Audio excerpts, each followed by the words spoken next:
Пожилые люди с опаской относятся к прививке, объясняют это тем, что имеют хроническое заболевание, но перед вакцинацией вас обязательно осмотрит врач и даст рекомендации. Для старшего поколения грипп и ОРВИ – это не просто насморк на неделю, а серьезное испытание для организма. Сегодня в больнице Альгети особая атмосфера заботы и внимания к пожилым людям. Салман Матиев в настоящее время проходит лечение в неврологическом отделении. Полученной консультацией остался доволен. Говорит, что узнал много нового и ценного.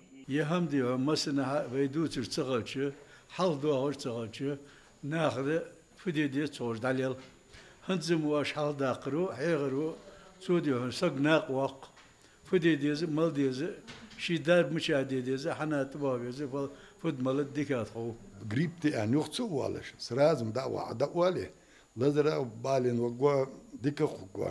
Лекторий «Санпросвет» – проект, направленный на повышение грамотности населения в вопросах здоровья и профилактики. Он состоит из 4 образовательных модулей, каждый из которых предназначен для своей возрастной категории. Для детей и подростков занятия прошли в августе, а взрослые люди в трудовых коллективах смогли принять участие в лекциях с сентября по октябрь. Третий этап лектория он посвящен профилактике ОРВИ и гриппа 60+.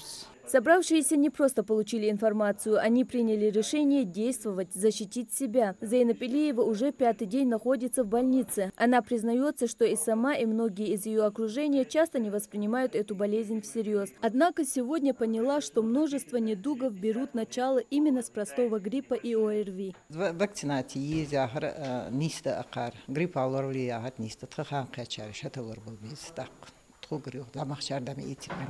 Проект «Санпросвет» учит людей всех возрастов заботиться о здоровье. Также и в ноябре пройдут лекции для молодежи. Специалисты расскажут о профилактике ВИЧ-инфекции и поделятся информацией о современных методах защиты и профилактики. Мадина Богатырева, Акрамат Дасхоев, Магаз 24.